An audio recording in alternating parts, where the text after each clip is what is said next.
Dans cette séquence, nous allons expliquer ce que c'est que regrouper les éléments de la même famille. Souvent, lorsqu'on doit faire des calculs, on va ajouter des quantités différentes. On aura la famille des x, on aura la famille des x au carré et la famille des x au cube. Pour bien comprendre comment on les regroupe, il faut bien savoir qui sont les éléments des différentes familles. Quand je parle de la famille des x on sait que c'est une inconnue et que x va représenter une quantité. Que ce soit une quantité de bouteilles, une quantité de carottes, ce que l'on veut. Dans ces cas-là, on peut représenter x, cette quantité, grâce à une longueur sur un axe. Par exemple, cette petite longueur ici, et on note x en général au-dessus. Donc sur ce dessin, x en fait représente un certain nombre de graduations. Donc ici, on voit que x, sur ce petit exemple, c'est vraiment un exemple, il représente 3 graduations. Maintenant, on va aller voir la famille des x au carré. Ici, on doit se souvenir que quand on parle de la famille des x au carré, qui dit le mot carré doit penser à l'aire d'un carré de côté x.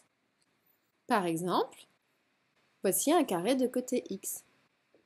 Et donc, si je cherche à représenter que sur cet exemple ce que voudrait x au carré, eh bien d'après mon dessin, puisque x représenterait 3 graduations, l'aire, qui représenterait x au carré, puisque c'est côté fois côté, x fois x, on avait vu que la notation c'était x au carré, il vaudra donc 3 fois 3, que je peux tout de suite aussi écrire 3 au carré, c'est-à-dire 9.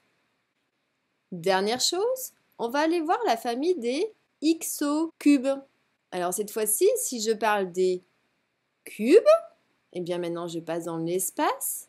Donc en fait, x au cube, ça représenterait le volume d'un cube de côté x. Par exemple, ici on voit un cube, donc on a codifié avec x partout. Et si on va voir sur cet exemple, combien vaudrait ce volume, on sait que le volume d'un cube, c'est le côté fois côté fois côté. C'est-à-dire que pour nous, c'est x fois x fois x, c'est-à-dire que l'on note avec x au cube.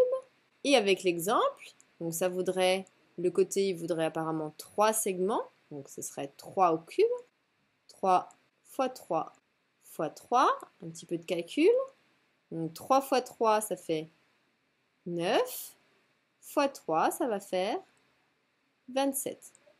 Quel est le constat? Le constat, c'est que ces 3 familles sont réellement bien distinctes. Pourquoi? Parce que cette fois-ci, on ne va pas pouvoir regrouper des éléments de la famille de x avec des éléments de la famille de x au carré. Si j'avais voulu calculer x plus 3x au carré, ça ne peut rien faire, puisque x, c'est une longueur, et que x au carré, ça représente un carré. Je ne peux pas regrouper une longueur et un carré. Je vais seulement pouvoir regrouper tous les éléments de x ensemble, c'est-à-dire tous les éléments qui représentent des quantités, et je vais pouvoir regrouper seulement ensemble tous les éléments de x au carré, c'est-à-dire tous les carrés ensemble.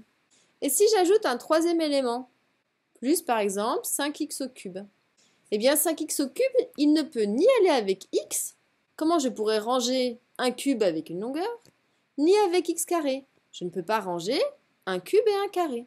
Donc ce qu'il faut bien retenir, c'est que lorsqu'on va compter, on regroupera toute la famille des x ensemble, on regroupera toute la famille des x au carré ensemble, et on regroupera toute la famille des x au cube ensemble.